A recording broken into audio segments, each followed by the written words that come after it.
The best way to describe Leviathan by Mastodon is that it made guitars exciting again. Hear me out, okay?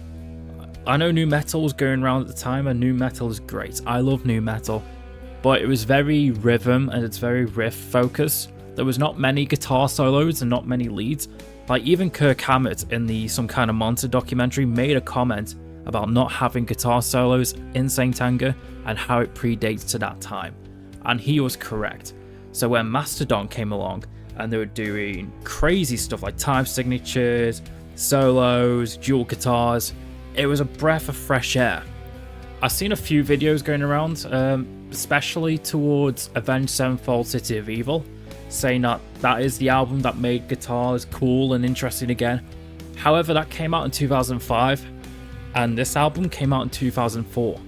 And I know they're two completely different albums, but there's a lot more of a variety in guitars in those two albums compared to the whole of the nu metal genre. So let's deep dive into Leviathan. It is almost 20 years old. No, it's not.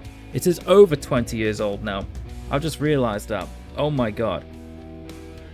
Ignore that. So anyways, so today we're going to be talking about Mastodon's Leviathan and how it still rules 20 plus years later. If you guys really enjoy this video, go ahead and subscribe, and please let me know down below if there's any other albums you want me to cover, and then I'll just do it. Like I said before, it is 2004. Nu metal is fading, metalcore is rising, and out of Atlanta, Georgia, a four-piece band emerges with their second full-length album. It is based on Moby Dick. Yes, that's right, the novel. Mastodon's Leviathan isn't just ambitious, it is very risky, however it works so well. This was the album that put them on the map. Before this, Mastodon had already built a reputation with a mission. A raw, technical, aggressive, but Leviathan showed an evolution. It was tighter, more melodic, yet it was still brutal. It was the start of the unofficial Elemental trilogy, with Leviathan representing water. So let's talk about the sound. Mastodon's genre gets tossed around a lot, with sludge, progressive, groove, even hardcore adjacent, but honestly, Leviathan, it all comes together perfectly. You got Brian Dahlia's jazz-influenced drumming, you got Brent Hines and Bill Kilner just with the guitars, and obviously Brent and Troy Sanders' vocals together. It all just works really, really well. There's this constant push and pull like waves crashing. Tracks like Blood and Thunder are pure adrenaline. And then you get moments like the instrumental of Joseph Merrick, which feels absolutely atmospheric and goddamn beautiful. It's the sonic equivalent of being lost at sea.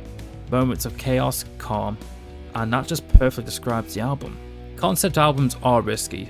Some end up being too bloated or too abstract, but Mastodon nails it here. Leviathan isn't a direct retelling Moby Dick. It channels its essence, the obsession, the revenge, and the overwhelming force of nature. Take Iron Tusk, for example. A track that pounds like Ahab, Hammering Heart, or Hearts Alive, a sprawling 13-minute epic that shifts through moods just like if you're in the middle of a storm at sea. It's not literal, but it's emotional. It's absolutely fantastic. Like, if you guys haven't listened to this album, you really need to. It is amazing. So let's talk about some key tracks and some highlights. Let's start off with the big single, Blood and Thunder. Absolute masterpiece. It is the cliche Mastodon song for a reason. It is amazing. It's the anthem, and also it's got a guest vocal from Neil Fallon of Clutch, which I didn't know about that till a couple years ago, even though I've been listening to the band for like almost 10 years.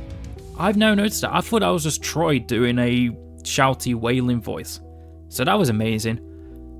And then you got a song like Aqua Dementia. It's more chaotic. It's got a bit of a psychedelic kind of vibe, but it shows their prog tendencies so well without losing their aggression and the message. And then one of my personal favourite Mastodon songs of all time, it's Hearts Alive. It's just a really long track that doesn't feel too long. Like, everything just fits perfectly. It's just so, it's beautiful. It's like audio cinematic. It is amazing. So why does Leviathan matter today? Because it opened the floodgates.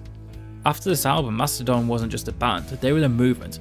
It proved that metal could be smart, emotional, and just be heavy as hell. Like, there's been bands before, like High on Fire, for example, but they have never been as big as successful as Mastodon. So people are discovering Mastodon, and then they'll discover bands like High on Fire, or Down, or the Melvins, for example.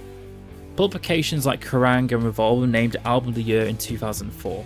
Nearly 2 decades later, it's still ranked among one of the best metal albums of all time, and it deserves it. It also paves the way for more adventurous metal. Bands like Baroness, Gojira, early Opeth crossovers. Bands that aren't afraid to break form. It was more than just new metal and butt rock. Mastodon's Leviathan didn't just ride the waves, it made one. It showed that heavy music could be mythical, experimental, and deeply human. It didn't abandon the brutality, it refined it. So next time you hear the thunder of those opening riffs, remember, that's not just a band. That is the sound of a great white beast breaking the surface and dragging us into something deeper. If you enjoyed this breakdown, drop a comment on what is your favourite Leviathan track, and don't forget to like and subscribe and hit the bell so you don't miss the next deep dive into heavy metal history. And let me know down below if there's any albums you want me to talk about. I've got a few albums planned in my head, and I'll drop a hint of what I got planned next in the comments below, so I hope you guys figure out what the hint is and guess what the next album is. And also, I just want to say thank you so much on the first video I did on Antichrist Superstar by Marilyn Manson. Like, it's only been out for 24 hours and it's got 150 views already, which is absolutely insane, so thank you so much. And from that, stay heavy, look after yourselves, and have a fantastic day.